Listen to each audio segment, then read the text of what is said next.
السلام علیکم، welcome to our YouTube channel. میں ہوں آپ کا میزبان شبیر کاظمی۔ آج ہم آپ سے جب گفتگو کر رہے ہیں تو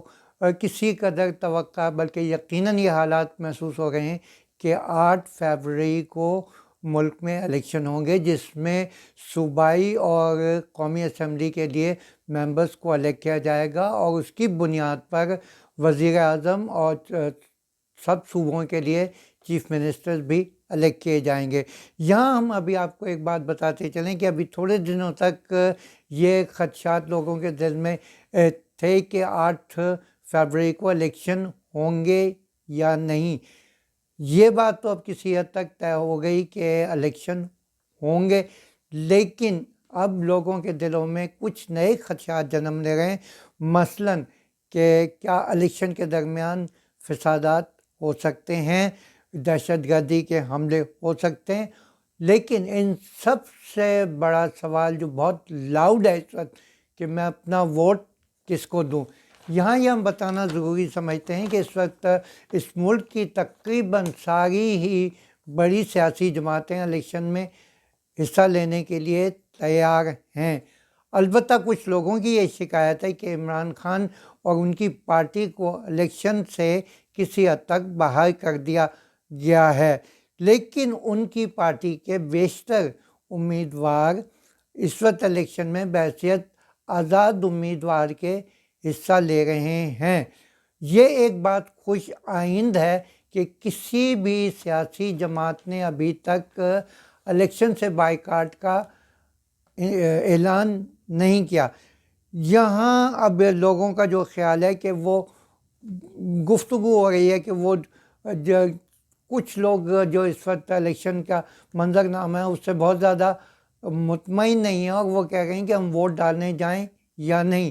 تو ان سب لوگوں کو ایک مشورہ ہے میری جانب سے، کیونکہ ہم یہ کہتے ہیں کہ اگر اس ملک میں ڈیموکریسی کی کنٹینیوٹی رکھنی ہے تو سب لوگوں کو ارسپیکٹو کہ وہ کس سیاسی پارٹی سے وابستگی رکھتے ہیں، ان کے لیے ضروری ہے کہ الیکشن والے دن اپنے گھروں سے نکلیں، اپنے امیدوار کو ووٹ ڈالیں۔ نہ صرف یہ کہ خود ووٹ ڈالنے جائیں بلکہ اپنے دوستوں کو بھی اس بات پہ کنونس کریں کہ الیکشن کے دن ان کو اپنا ووٹ ڈالنا ہے۔ ابھی تک ممکن ہے بہت سارے لوگوں نے، کیونکہ وہ اس بات تذبذب کا شکار تھے کہ الیکشن میں کے دن ووٹنگ میں حصہ لیں گے یا نہیں، ان کے لیے بھی ایک مشورہ یہ ہے کہ دیکھیے، جہاں میں نے یہ کہا کہ آپ ووٹ ڈالنے جائیں، وہاں میں آپ کو یہ بھی بات کہنا چاہوں گا جو قومی مفاد میں سب سے زیادہ ضروری ہے کہ آپ تمام پولیٹیکل پارٹیز کے مینیفیسٹو ضرور پڑھیں۔ دیکھیں، آپ کو اخباروں میں، سوشل میڈیا پہ بہت ساری جگہ بڑے عجیب عجیب سے وعدوں کے اعلانات ہوتے ہوئے دکھائی دے رہے ہیں، لیکن مینیفیسٹو کے بعد آپ کے لیے جو ضروری ہے وہ یہ کہ مینیفیسٹو پڑھیں اور اس بات سے فیصلہ کریں کہ کون سی پارٹی، جس کو ہم مینجمنٹ میں کہتے ہیں ریئلسٹک ٹارگٹ دے رہی ہے، اور کون سی پارٹی ہے جو لوگوں کو صرف سبز باغ دکھا رہی ہے۔ اب یہاں سے ہم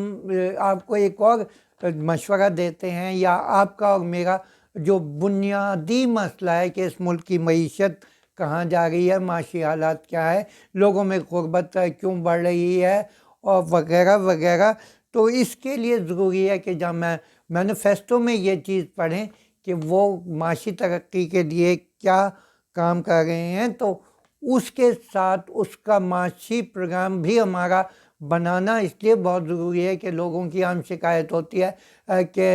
آئی ایم ایف اور دوسرے جو انٹرنیشنل انسٹیٹیوشنز ہیں وہ اپنی ٹرمز ہمیں ڈکٹیٹ کرتے ہیں، تو ہمیں اپنے ملک کو معاشی طور پہ مضبوط کرنا ہے۔ اس کے ساتھ ساتھ ہمیں جن چیزوں کی طرف توجہ دینا ہے اس میں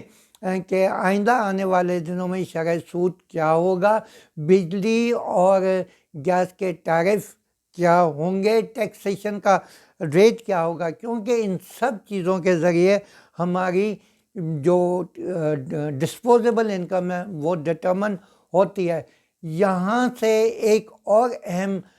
چیز کی طرف اشارہ کرتا چلوں کہ آج جو ہمارے خطے کی جیو پولیٹیکل کنڈیشن ہے اس میں پاکستان کے لیے بھی ایک ضروری ہے کہ کلیئر کٹ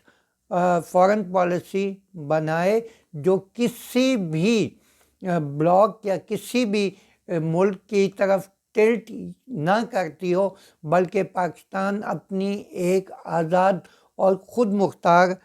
فارن پالیسی کے ساتھ کام کرے۔ اس سے پہلے کہ میں آپ کو خدا حافظ کہوں، آپ کو ایک بار پھر یاد دلانا چاہتا ہوں کہ الیکشن کا بائیکاٹ حل نہیں ہے، ووٹ کے لیے